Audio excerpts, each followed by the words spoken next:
The terminal at JFK was a pulse of chaos at 6 a.m., a blur of rolling suitcases and bleary-eyed travelers under harsh fluorescent lights. Maya Carter stepped through the glass doors, her tailored navy coat catching the draft, her leather briefcase swinging lightly at her side. She was no stranger to airports, hundreds of flights, countless time zones, but today something felt off the moment she reached the first-class counter. "Economy's that way," the agent barked, barely glancing up from his screen. His name tag read Kyle.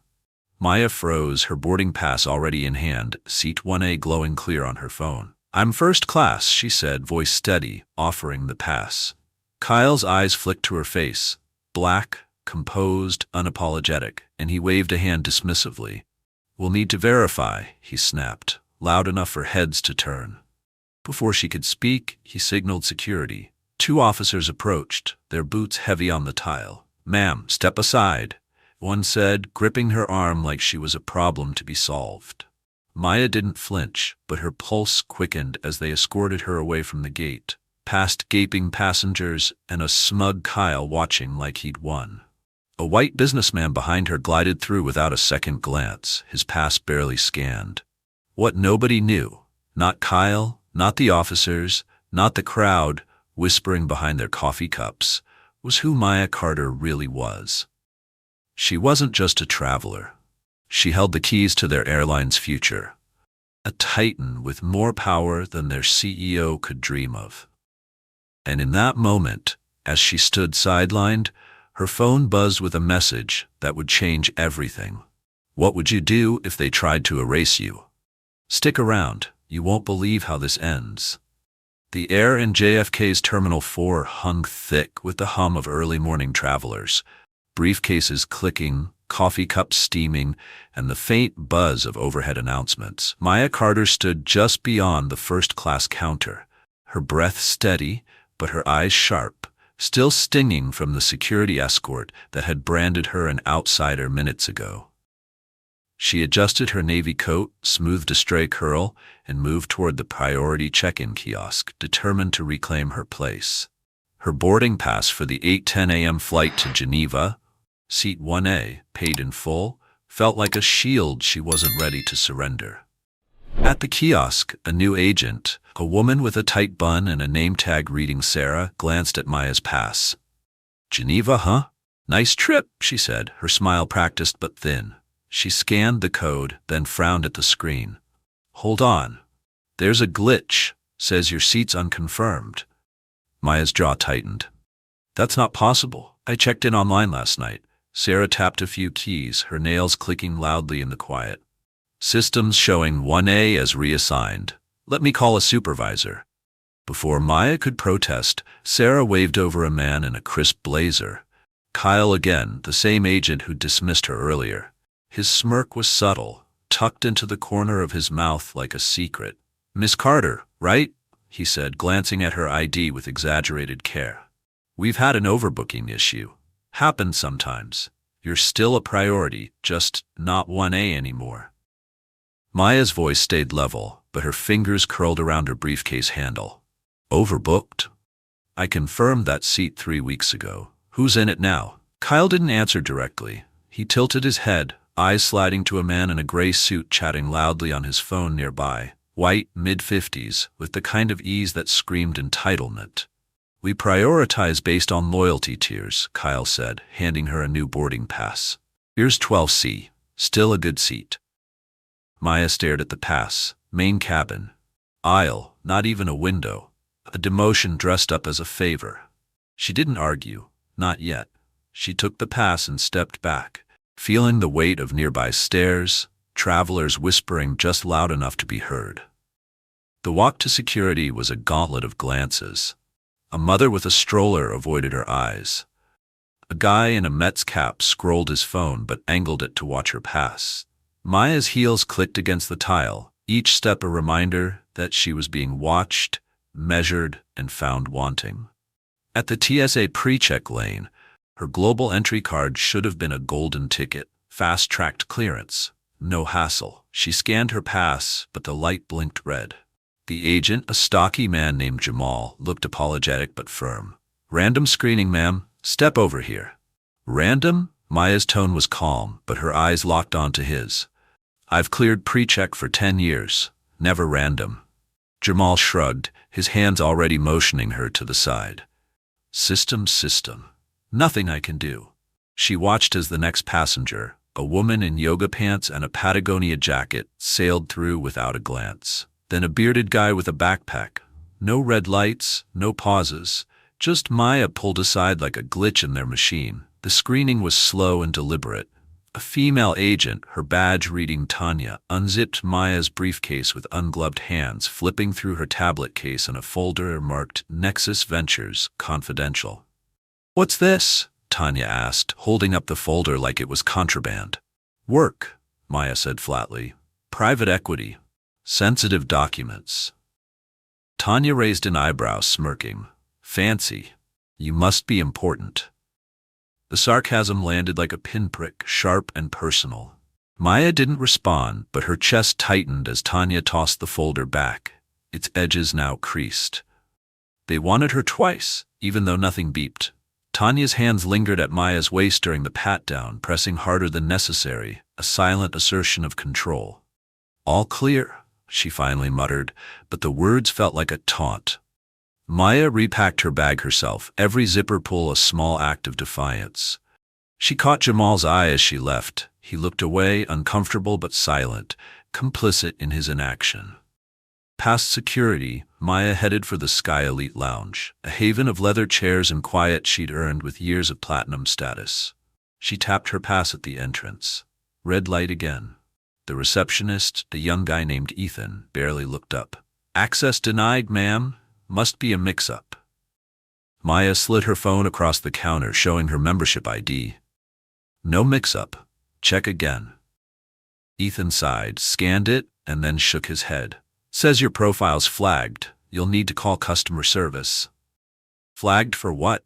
Her voice was sharper now, cutting through the lounge's soft jazz. Ethan hesitated, his fingers hovering over the keyboard. "Doesn't say. Just restricted." Behind him, a couple in business casual strolled in, their passes barely checked. Maya leaned forward, her presence commanding despite the rejection. "I've been a member for 8 years. I want to speak to your manager." Ethan's face twitched, but he picked up a phone. "They're busy. Try the help desk outside." She didn't move right away. She stood there, letting the moment stretch, forcing Ethan to feel the weight of her gaze. The lounge door hissed shut behind another traveler, sealing her out. Maya turned, her reflection flashing in the glass, a woman who'd closed billion-dollar deals, reduced to begging for a seat she'd already paid for. Her phone buzzed in her pocket, a calendar alert for her Geneva meeting. She silenced it, but the reminder burned. She wasn't just fighting for a flight. This was about who got to belong. Back in the terminal, Maya approached the customer service desk, where a line of frustrated passengers snaked around a pillar. The agent, a woman named Linda with tired eyes, listened as Maya explained the downgrade, the screening, and the lounge. Linda nodded, typing slowly, then frowned. "Your profile's locked, Miss Carter. I can't even pull up your original booking." Maya's stomach sank, but she kept her voice even. "Locked how? I'm still on this flight, aren't I?" Linda's fingers paused. "You're listed as standby now. I'm sorry, it's above my pay grade." "Standby?" The word hit like a slap. Maya leaned closer, her shadow falling across the counter. "I paid $4,000 for that ticket. I confirmed it myself. Who changed it?" Linda glanced nervously at a man in a navy vest hovering nearby. Kyle's supervisor, no doubt, his name tag hidden. "I'll escalate this," Linda said, her voice barely above a whisper.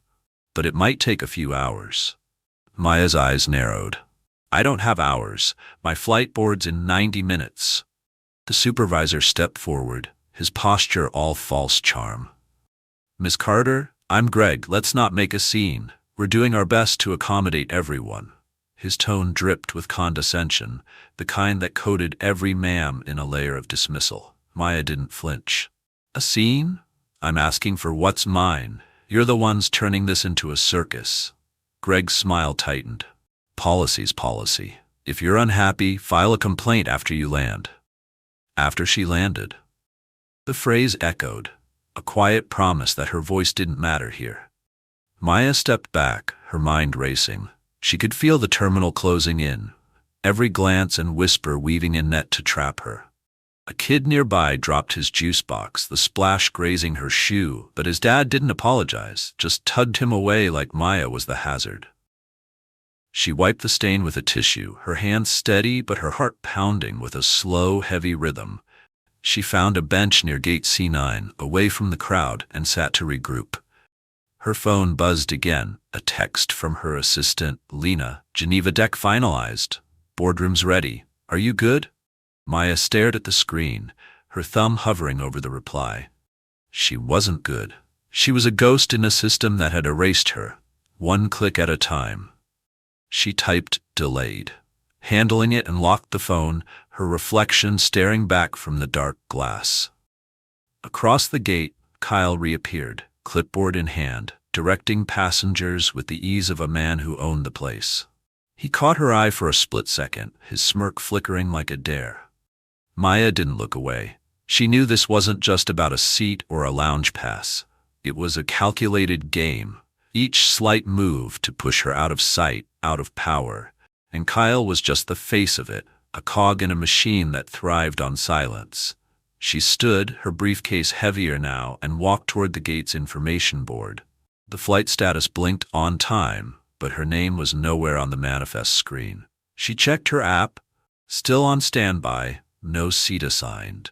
A woman nearby, juggling a laptop and a latte, muttered to her friend, "They always oversell. Screws everyone." Maya caught her eye, expecting a nod of shared frustration. But the woman looked away, embarrassed, as if Maya's trouble was contagious. At the gate counter, a new agent, a kid named Ryan, scanned her pass. "Standby's tough today," he said, almost kind. "Might not clear till the last call." Maya's voice was low, controlled. "I wasn't on standby this morning. Someone changed that without my consent." Ryan blinked, caught off guard, then glanced at Kyle, who was now whispering to Greg. "I don't have access to that," Ryan stammered. "Maybe check with—" "No," Maya cut in, her patience fraying. "I'm done checking. Get me someone who can fix this." Ryan hesitated, then typed something quickly, his hands shaking. Kyle approached, his presence like a storm cloud. "Miss Carter, you're holding up the line. We'll call you if a seat opens." His tone was final, a door slamming shut. Maya didn't move. She stood there, rooted, as passengers streamed past, some curious, some annoyed, most pretending she wasn't there. A man in a polo shirt muttered, "Just sit down, lady," under his breath. His wife shushed him, but the words lingered, sharp as glass. Maya's throat burned, not with tears but with a rage she'd learned to bury long ago. She'd faced rooms full of skeptics, boardrooms that doubted her, and deals that hinged on her proving she belonged. But this was different. This was public, personal, and relentless. Her phone buzzed again, insistent. Another text from Lena. "The client's asking for you. Need you in Geneva by noon tomorrow." Maya closed her eyes for a moment, the weight of her world pressing down. She wasn't just fighting for a flight. She was fighting for her name, her place, and her right to exist without apology. And as Kyle turned away, his smirk intact, she felt something shift inside her. Not surrender, but clarity. This wasn't over. Not by a long shot. The terminal at JFK pulsed like a living thing, its rhythm jagged with boarding calls and the clatter of luggage wheels. Maya Carter stood near gate C9, her navy coat now slightly creased, her briefcase a quiet anchor at her side.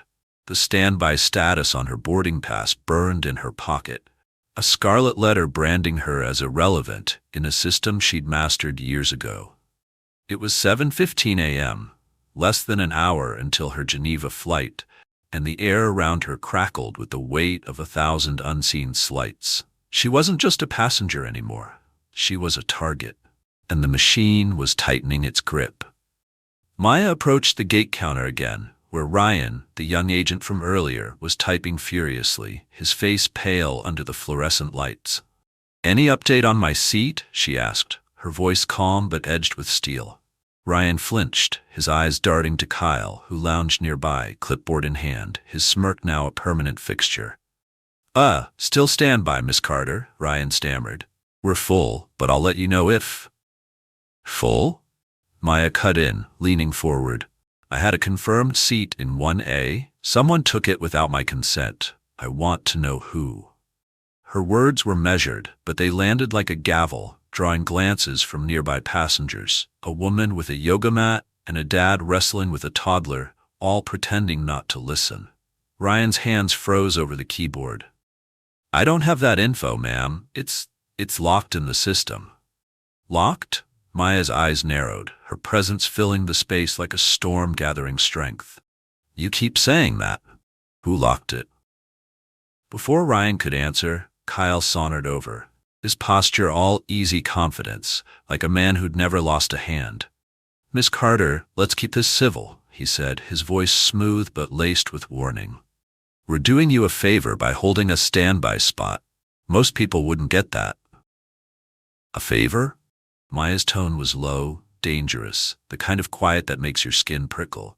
You downgraded me, flagged me, and now you're holding my ticket hostage. That's not a favor, Kyle. That's theft. The word hung in the air, sharp and final. A hush rippled through the gate area. The yoga mat woman looked up, her phone forgotten. The dad shushed his kid, eyes wide. Kyle's smirk flickered, but he doubled down. Ma'am, if you're unhappy, there's a complaint line. After you land. The phrase again. After you land. A dismissal so practiced, it felt like scripture. Maya didn't blink. I'm not landing anywhere until you fix this. Kyle leaned closer, his voice dropping to a hiss. Keep pushing and you won't board at all. It wasn't a threat. It was a promise, delivered with the certainty of someone who'd done this before. Maya held his gaze, her heart pounding, not with fear but with a fire she'd kept banked for hours. She stepped back, not retreating but recalibrating, and headed for the gate's digital manifest screen. Her name wasn't there. No Carter, no standby, just a blank where her identity should have been. Her phone buzzed. Another text from Lena. Geneva team's antsy. Are you on the plane yet? Maya's thumb hovered over the reply, but she didn't type. Instead, she walked to the nearest help desk, where Greg, the supervisor from earlier, was now stationed, his navy vest crisp, his smile a mask of corporate charm. Mr. Gregg, Maya began, her voice deliberate, my profile's been erased. No seat, no status, no explanation. I need answers, now. Greg's smile didn't waver, but his eyes flicked to a tablet on the counter. Miss Carter, these things happen. Glitches, oversights, we're sorting it. Maya's patience snapped like a taut wire. This isn't a glitch, it's targeted. You know it, and I know it. Pull up my record. Greg tapped the tablet, his fingers slow, performative. Says here you're flagged for review. Possible security concern. Maya's breath caught a cold spike driving through her chest. Security concern? She repeated, her voice rising just enough to turn heads. I've cleared global entry, TSA pre-check, and diplomatic screenings in 3 countries. What's the concern, Greg? Spell it out. He hesitated, caught in the trap of his own vagueness. It's just protocol, he mumbled, but the lie was flimsy, crumbling under her stare. Maya leaned forward, her shadow swallowing his desk. Protocol doesn't erase a $4,000 ticket. The protocol doesn't follow me through security, flag my bag, or block my lounge access. This is personal, and you're letting it happen. Greg's smile vanished, replaced by a twitch of unease. Ma'am, lower your voice, or I'll have to call security. Call them, Maya said, her words ice cold. Let's see how many times you can humiliate me before someone asks why. The challenge hung there, daring him to move. Greg didn't call anyone. He just stared, his authority shrinking under her resolve. A woman in line behind Maya whispered to her friend, "She's making a fuss over nothing."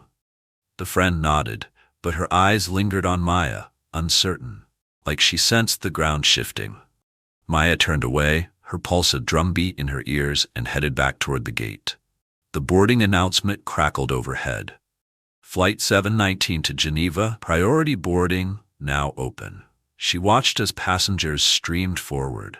Suits with briefcases, a couple with matching carry-ons, all gliding through without a hitch. She stepped into the priority lane, her standby pass in hand, knowing it was a long shot but refusing to fade into the background.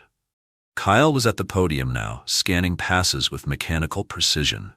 He saw her coming and raised a hand like a traffic cop. "Miss Carter, standby waits over there," he said, pointing to a row of plastic chairs by the window. Maya didn't budge. "I'm boarding," she said, holding out her pass. "You owe me a seat."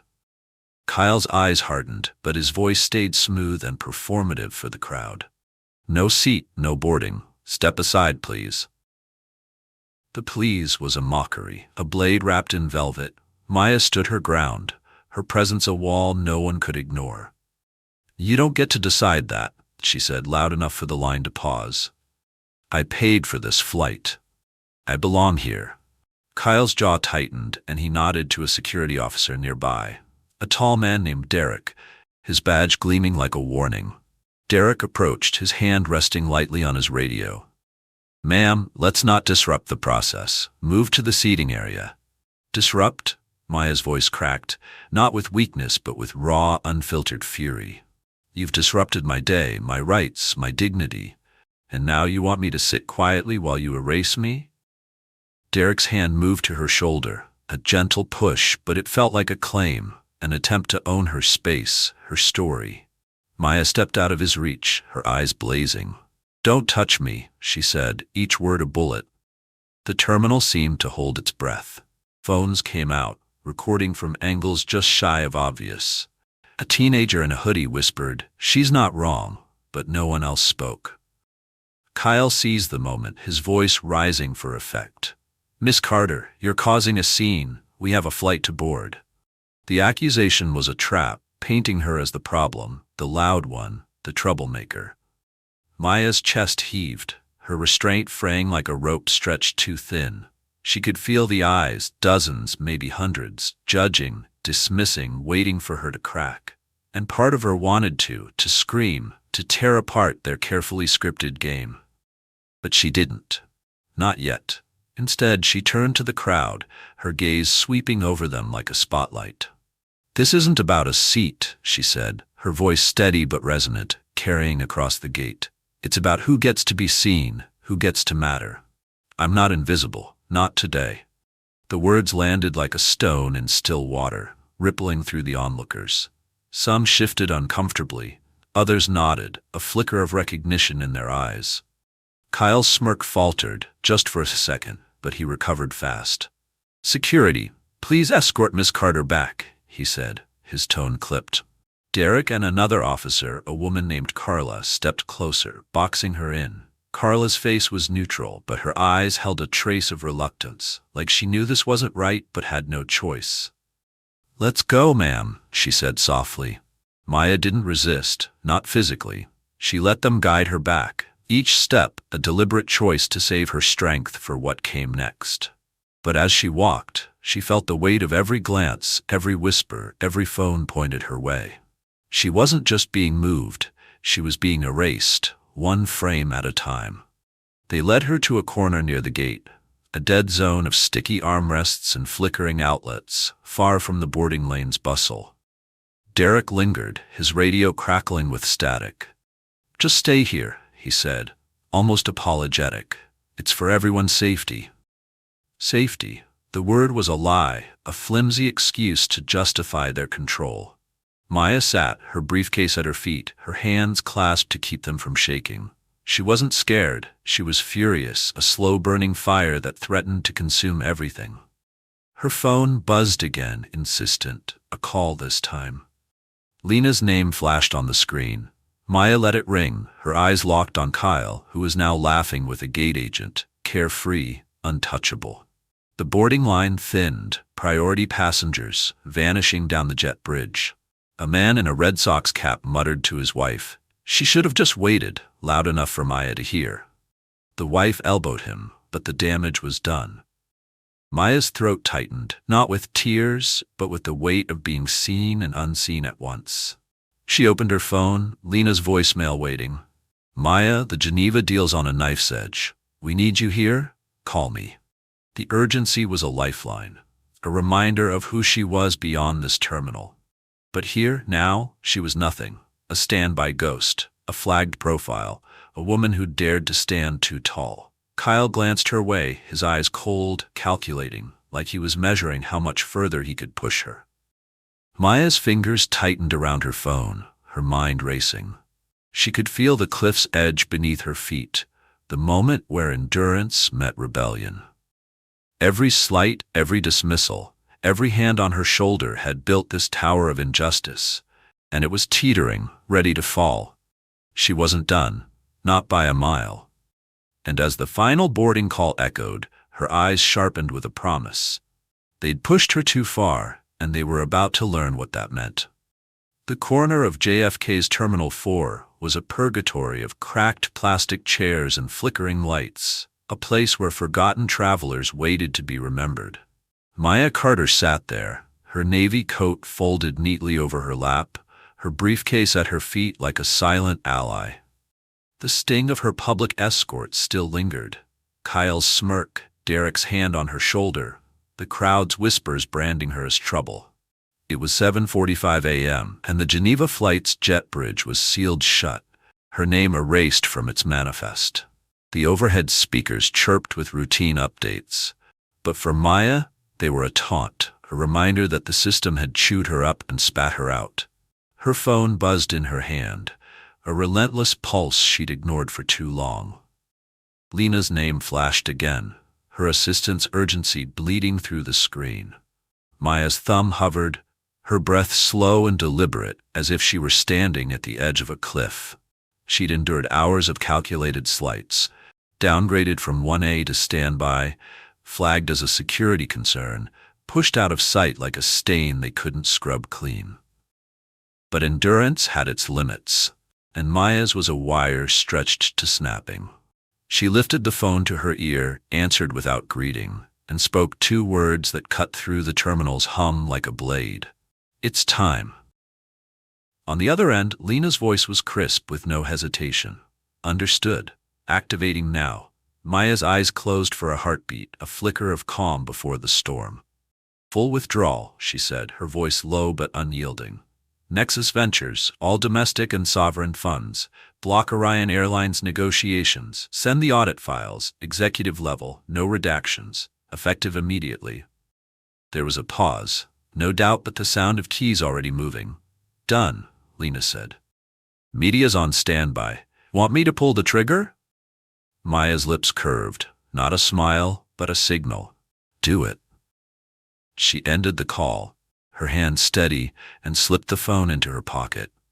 The air around her seemed to shift as if the terminal itself sensed the ground cracking beneath it. Maya stood, her posture regal despite the chaos she'd endured, and walked toward the main concourse, her heels clicking with purpose. She wasn't running from the fight anymore. She was rewriting it. Across the gate, Kyle was still at his podium, oblivious, directing latecomers with the swagger of a man who thought he'd won. He didn't see Maya pass, didn't notice the way her shadow seemed to stretch longer now, a harbinger of what was coming. She stopped at a service desk near Gate D1, where a lone agent, a woman named Monica, with tired eyes, was sorting papers. Maya placed a manila folder on the counter, its edges crisp, its weight heavy with intent. This is for your CEO, Richard Hensley, she said, her voice clear, commanding.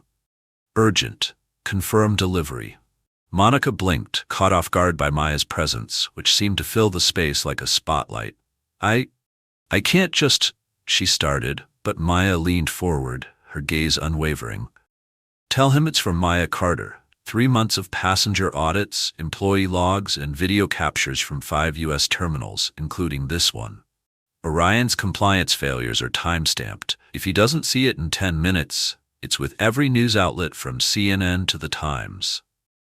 Monica's hands trembled as she took the folder, nodding quickly. I'll make sure he gets it, she whispered, already reaching for her phone. Maya turned away, Her steps measured and found a seat by a massive window overlooking the tarmac. The Geneva flight was taxiing now, a speck of silver against the gray dawn, carrying passengers who'd never know the cost of her absence. Her phone buzzed again, a secure notification from Nexus Ventures, withdrawal executed.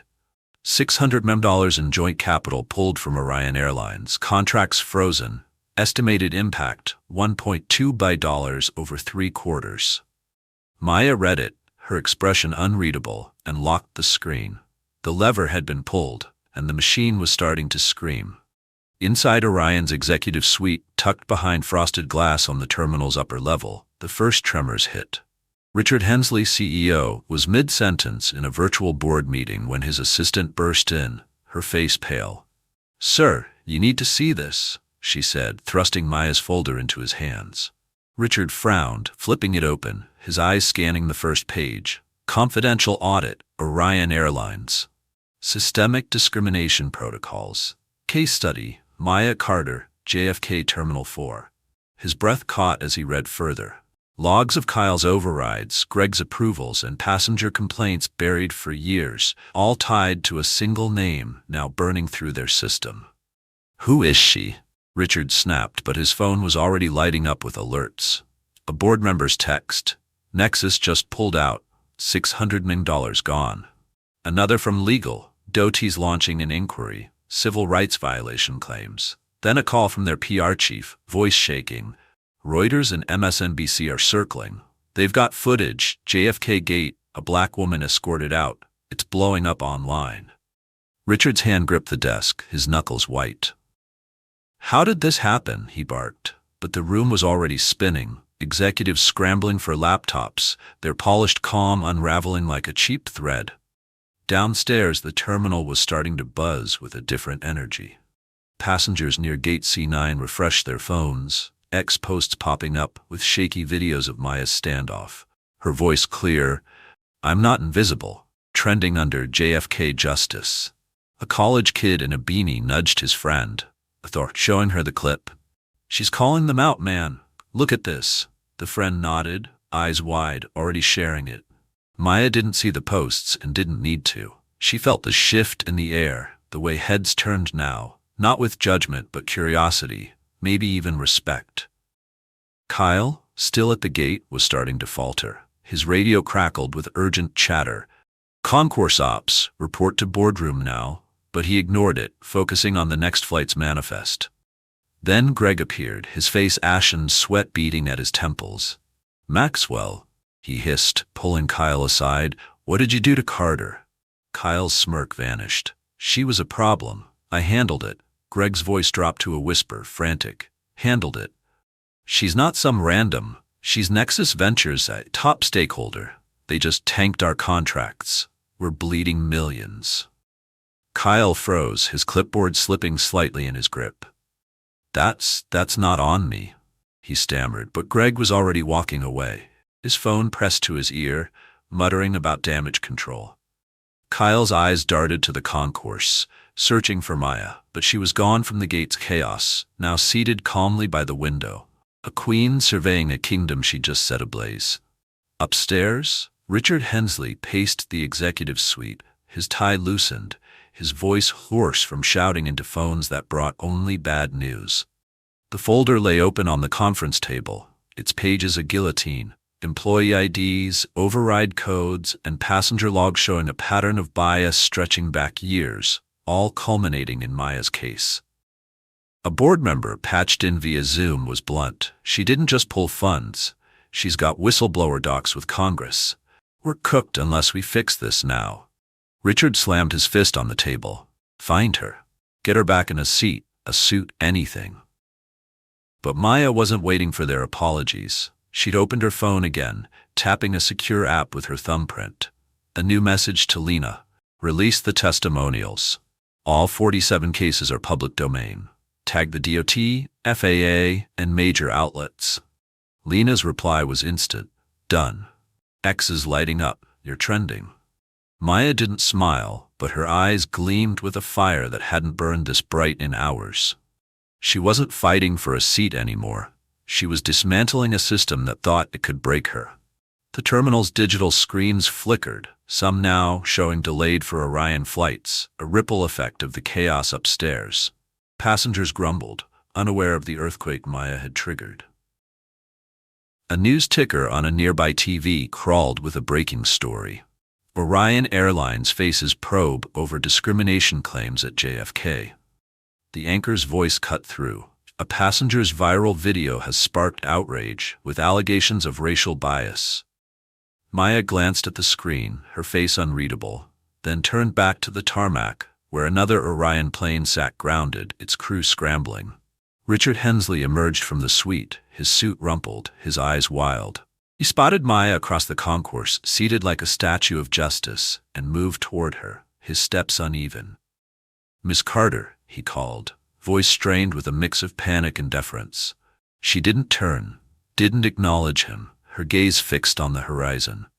"Miss Carter, please," he tried again, closer now, his hands raised like a man surrendering. "We need to talk. This was a mistake." Maya finally looked at him, her eyes cutting through his desperation like a laser. "A mistake?" she said, her voice low, resonant. "You don't get to call it that. Your people didn't just fail me, they failed everyone who trusted you. And now, you pay." Richard's mouth opened, then closed, words failing him as the truth landed. He stood there, a king dethroned, while Maya rose, her briefcase in hand, and walked past him without a second glance. The concourse was alive now, a hive of whispers and flashing screens. A young woman near the gate, her hair in braids, caught Maya's eye and nodded. A silent "I see you." Maya nodded back, a spark of connection in the chaos. Her phone buzzed again. "Lena. Press is outside. Want to speak?" Maya typed back, "Not yet. Let them burn." She wasn't here for fame. She was here for reckoning. And it was only beginning. JFK's Terminal 4 buzzed with a nervous edge, its rhythm fractured by flickering screens and restless crowds. Maya Carter stood by the concourse window, her navy coat draped over her arm, her gaze fixed on a grounded Orion Airlines plane, its crew frozen on the tarmac like ants in amber. Her phone was silent now, but the air hummed with the chaos she'd unleashed. $600 million yanked from Orion's veins, audit files cracking open their secrets, and ex-posts spreading her story like wildfire. It was 8:30 a.m. and the empire was crumbling.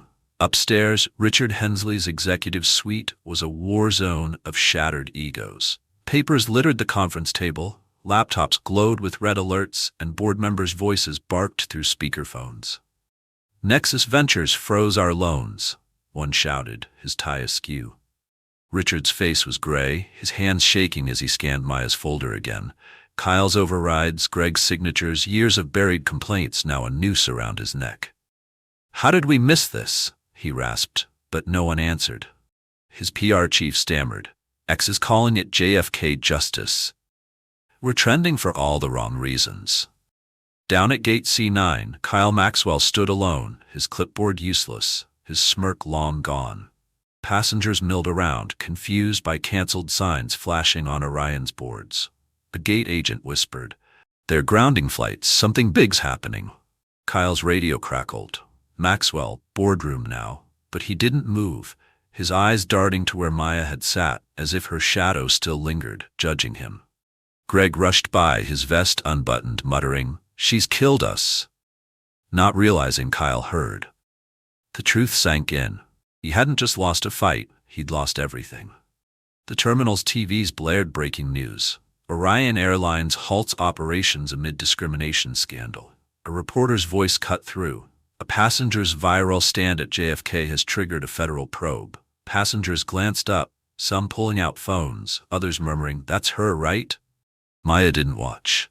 She walked past, her steps steady, her briefcase light now, as if shedding the weight of their lies. A young black man at a coffee stand caught her eye, raising a fist in a quiet salute. She nodded, a spark of solidarity in the storm. Orion's stock ticker crawled across a screen, down 9% in an hour, a bleeding wound. Richard emerged, desperate, scanning for Maya, but she was already gone, a ghost who'd rewritten their fate. The system hadn't just cracked. It was imploding, and every cog, from Kyle's arrogance to Richard's denial, was fuel for the fire. Maya's fight wasn't over, but the battlefield was hers now. The sun broke through JFK's clouds, casting golden streaks across Terminal 4's glass walls. Maya Carter stood at Gate D1, her navy coat back on, her briefcase gleaming like armor.